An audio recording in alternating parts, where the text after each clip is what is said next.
The movie opens by introducing a CIA agent named Charlie. Charlie works as a hacker for the CIA and is extremely skilled at what he does. Not only is he an expert in hacking, but he also has deep knowledge of machines. Because of this, he's always inventing or building something new. Even today, on a weekend, he's busy creating a special kind of bomb. Just then, his wife Miranda reminds him that she has to leave for the airport soon, and he's still stuck in his work. Hearing this, Charlie immediately wraps things up and heads home. Miranda finishes packing and comes outside. Charlie asks her how many days she'll be in London. Miranda explains that there's a 3-day event where many wealthy people will be attending, so including travel, she'll be gone for 4 days. Charlie jokingly says he has no idea how he'll survive those 4 days without her. It's clear that Charlie and Miranda love each other deeply. While they're talking, Miranda's cab arrives outside their house. She gets into the cab and leaves, and the scene cuts. The next day is Monday. We see Charlie arriving at the CIA office for his duty. As soon as he enters the building, every small movement of his is detected by cameras. After a thorough security check, he's finally allowed inside. Charlie starts working like he does every day, but suddenly, another hacker breaks into the CIA's highly advanced security system. Charlie reacts instantly. He kicks the hacker out of all CIA systems. However, right after that, the hacker sends Charlie a message. The hacker introduces himself as Inquiline, says that it's not his real name, and that he's not a threat to Charlie. Charlie replies that if this was an accident, he wouldn't mind, but things like this don't happen by mistake. He demands to know the hacker's real motive, and warns him that no matter where he's hiding in the world, Charlie can find him and send the CIA after him. In response, Inquiline says that tomorrow he's going to give Charlie very important information about Charlie's own boss. According to him, Charlie's boss is a traitor. He adds that for now, he can't reveal anything more. Hearing this, Charlie says that if he wants, he can track Inquiline's location and already knows that he's from Turkey. He warns him not to play games and to tell the truth. At that point, Inquiline finally reveals everything. He says that the 2 bosses above Charlie are both traitors. However, the deputy above them, Elizabeth, is an honest and good woman. Inquiline reveals that Charlie's bosses, Russo and Pound, are planning a terrorist attack at a specific location the very next day. Hearing this shocking revelation, Charlie is completely stunned. He asks a crucial question. Why should he believe any of this? Inquiline tells Charlie to head straight to the main server room, where the master computer is kept.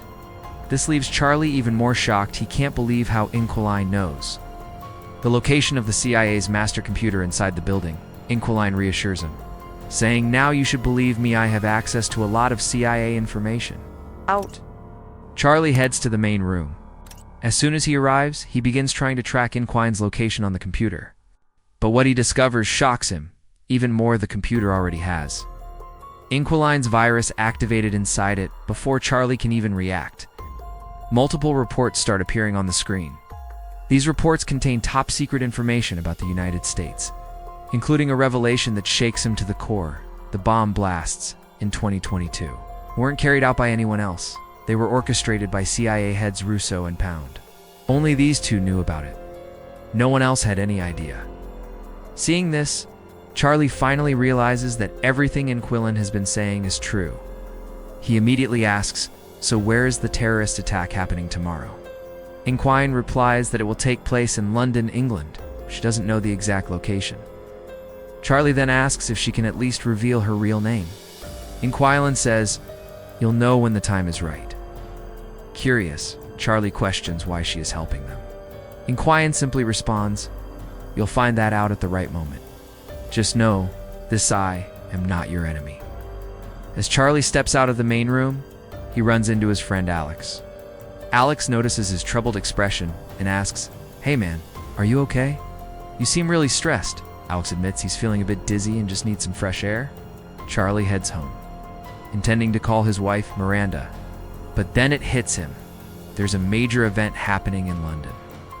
And maybe the terrorist attack he's been warned about is connected to it. For now, he decides not to alarm Miranda and instead heads back to the CIA building. Once there, he goes straight to meet his boss, Rousseau, the very man secretly behind the terrorist plot. Charlie warns him, "Sir, I think there's going to be a terrorist attack in London. We need to send CIA operatives there immediately." Rousseau, calm and composed, replies, "Don't worry.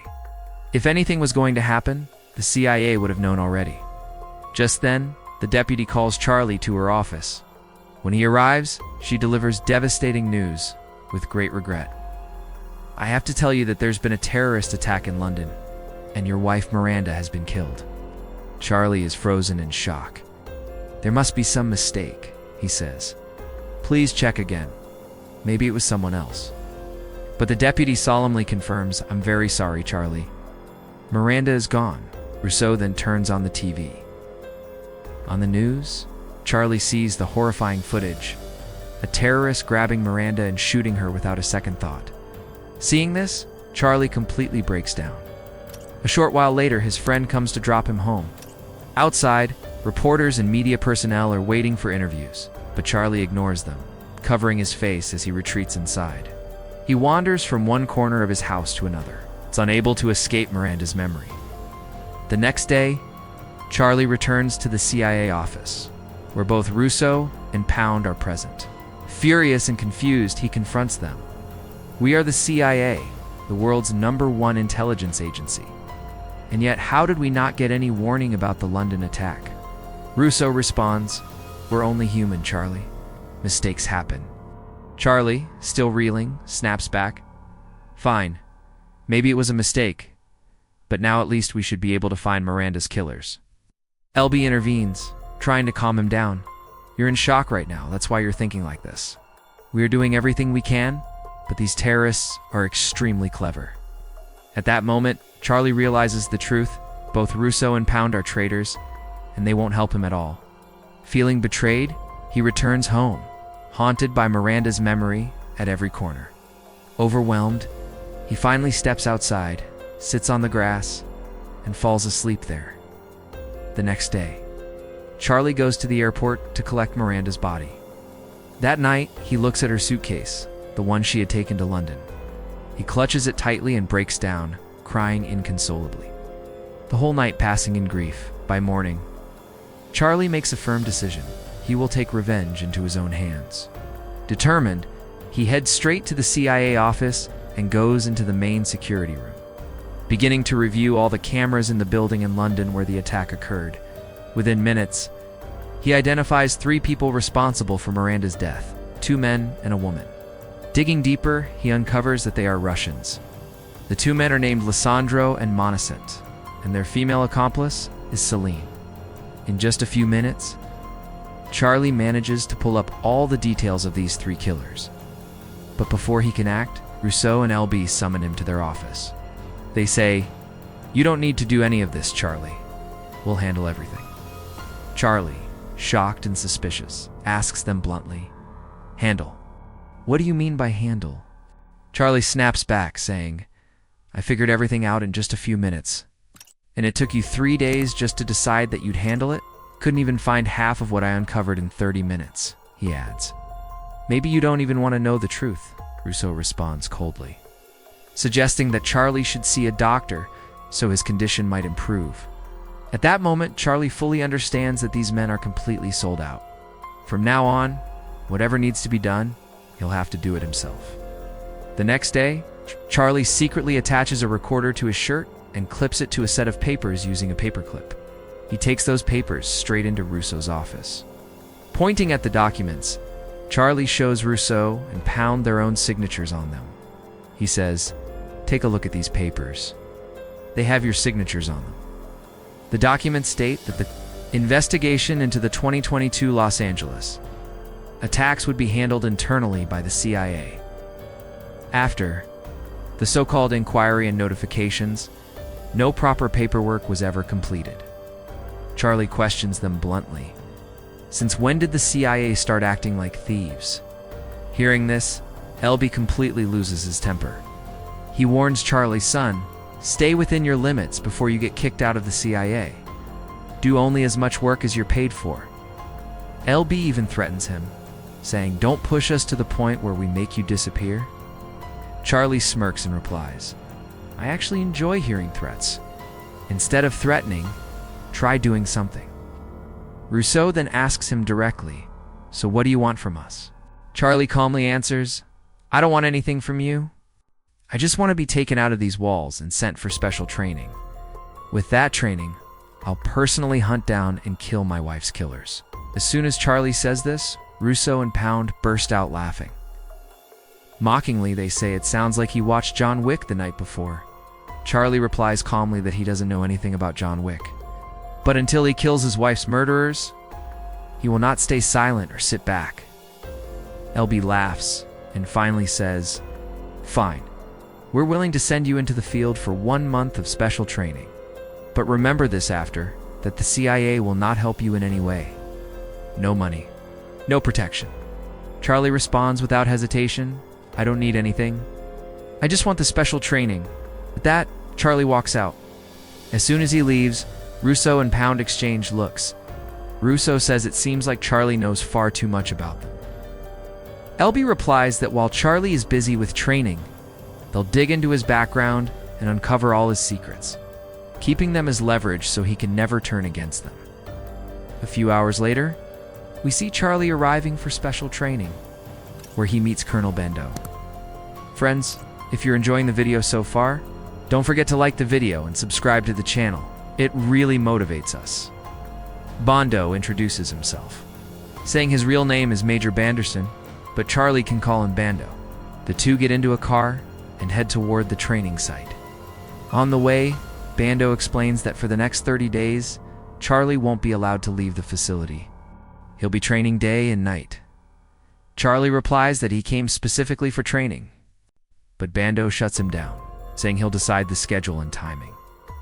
The scene cuts back to the CIA building, where Rousseau and LB enter Charlie's office. After hours of searching, they fail to find anything useful against him. Meanwhile, we see Charlie at the training site practicing shooting, but he keeps missing the target, not a single bullet hits. Bando suggests trying from a closer distance, but even then, Charlie completely fails. Frustrated, Charlie keeps saying, let's go even closer. I'll blow his head off. Bando calmly replies, if you want to get that close, then what's the point of using a gun at all? Bando tells him bluntly, learn martial arts. What exactly did you come here for? Hearing this, Charlie feels deeply embarrassed. Meanwhile, LB and Rousseau arrive at Charlie's house and search through all his belongings.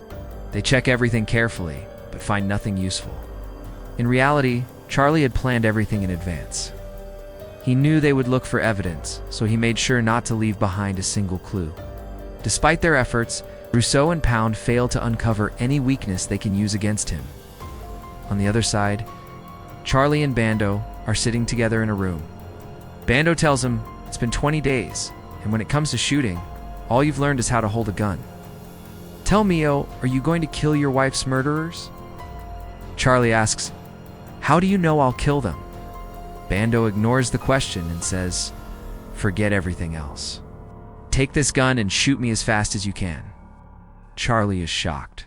He says, if the gun fires, you'll die.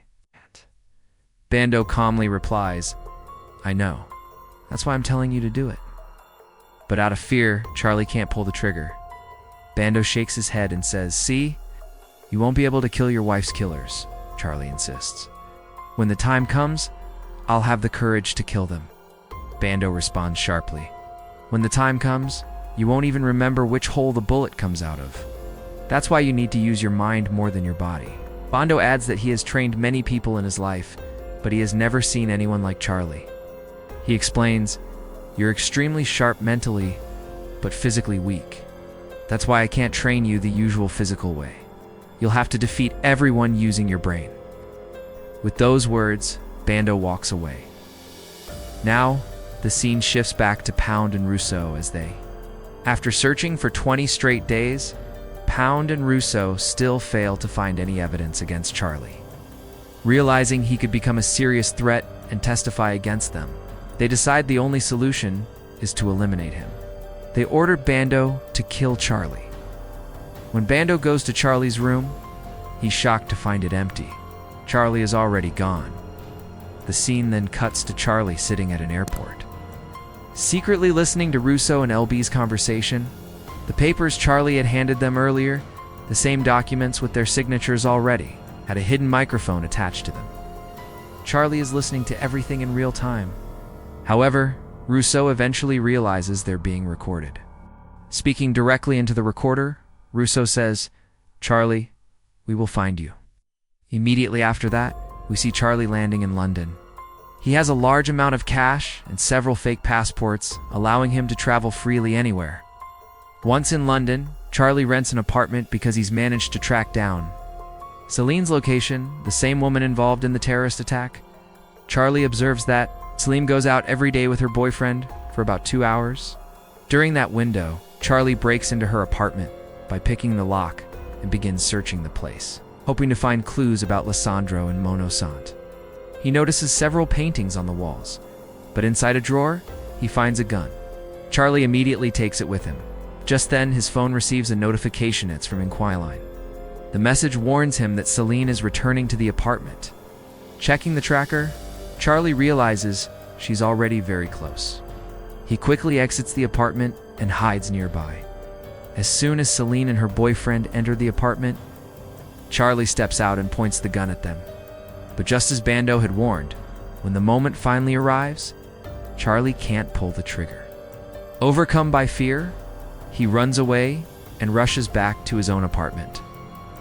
Once there, Charlie tries to contact Inquiline, but this time, she doesn't respond. The very next moment, we see Charlie returning to the same place again, this time pretending to be there for a routine checkup. But instead of leaving things normal, Charlie infects all the computers with a virus, shutting down every system. Because of this sudden failure, the doctor immediately leaves Celine alone and steps outside. Seizing the opportunity, Charlie enters the room, closes the chamber door, and begins releasing unconsciousness powder inside. Shocked, Celine asks him, "Who are you? And what are you doing?" Charlie says, "This is not the time for questions. Tell me quickly, where can I find Lissandro and Mona Sant?" Celine replies that he can't go there. Enraged, Charlie releases even more powder into the room. He warns her, "You have 15 seconds. After that, you'll pass out." Celine insists she doesn't know anything. Just as she's about to lose consciousness, Charlie opens the chamber door. The moment the door opens, Celine attacks him. A fierce fight breaks out between the two. Celine starts overpowering Charlie, and while struggling, they move out of the doctor's office and onto the street.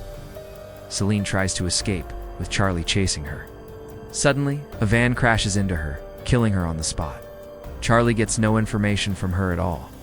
With no other option, he grabs Celine's phone and flees the scene. Charlie rushes back to his apartment, packs all his belongings, and decides to move to another city so no one can track him. As soon as he reaches the new city, he enters a bar only to realize that Bando is already there. It's following him. The moment Charlie notices him, he runs. He dashes into another club, but Bando follows him there as well. Bando tells him there's no point in running, it won't help. Charlie asks how he managed to find him. Bando replies, "Weren't you the CIA's best hacker?" He then warns Charlie that what he's trying to do is extremely dangerous. Bando advises him to quietly go home and hide somewhere. Otherwise, he'll end up dead, and no one will even ask questions. Charlie firmly says he's not backing down now. Bando pauses, and then admits that he knows the CIA isn't as clean as it claims to be. Because of that, he tells Charlie he's leaving him to face his own fate. With that, Charlie walks away, and the scene cuts. Next, we see a scene set in Turkey, where Charlie has arrived because Inquiline told him to come there, saying she would meet him. When Charlie reaches the given location, he discovers that Inquiline isn't a man but a woman. And she's also Muslim, Charlie asks her how she managed to break through the CIA's high security and hack their systems. Inquiline reveals her real name, Sarah. She explains that her husband used to work for the CIA. When he tried to expose Russo and Pound, they had him killed. Sarah says her husband taught her everything. That's how she was able to hack passwords and reach Charlie so easily. Charlie responds that now she knows just how dangerous Russo and Pound are. Still, he asks her one important question. Why are you helping me? Sarah says that she no longer cares about her own life. The moment she found out that Charlie's wife was also killed in the terrorist attack, she decided to stand by him. Earlier, her only goal was to ruin Rousseau and LB's plans, but now, she's fully committed to helping Charlie until the end. Soon after, we see Charlie arriving at a hotel. As soon as he gets there, he installs a vacuum machine inside the swimming pool's vacuum chamber. Why he does this isn't clear yet. It will make sense very soon. Charlie has come to this place because Monacent is supposed to be here. However, Sarah warns him that there's another man present as well. It's one who works for the CIA. There's also a man named Johnson, who works for Russian intelligence. Charlie immediately realizes that the CIA agent must be Bando, but he has no information about the other man. Sarah explains that the second man is likely connected to Monacent, so Charlie needs to be careful around both of them. We then see Monacent, who is so incredibly rich that he has a private swimming pool inside his apartment. He lives on the top floor and swims peacefully every night. Today's no different. Monacent is enjoying his usual swim when suddenly Charlie shows up. Monacent looks at him and says, "It seems you don't value your life. What are you doing up here?" Charlie coldly replies, "You're the one who's about to go up." He warns Monacent, "The moment I press this button, the thick glass will shatter. And once it breaks, you'll be sucked straight up." Then Charlie gives him an ultimatum. "So tell me, where can I find Lissandro?" Terrified, Monacent immediately gives up Lissandro's location. But Charlie is so filled with rage that Charlie presses the button. Slowly, the thick glass begins to crack. Monacent desperately tries to get out, but it's too late. The glass completely shatters, and Monacent falls down and dies. On Sarah's warning, Charlie immediately flees the scene. But moments later, Johnson and Bando start chasing him. At one point, Johnson is just about to catch Charlie when Bando suddenly attacks Johnson from behind. Bando brutally beats him, but Johnson isn't weak either. He pulls out his gun and shoots Bando in the stomach. In the very next moment, Bando fires back, shooting Johnson in the head and killing him on the spot. Injured but standing, Bando tells Charlie that he didn't come to capture him, he came to help him. He urges Charlie to go and take revenge for his wife.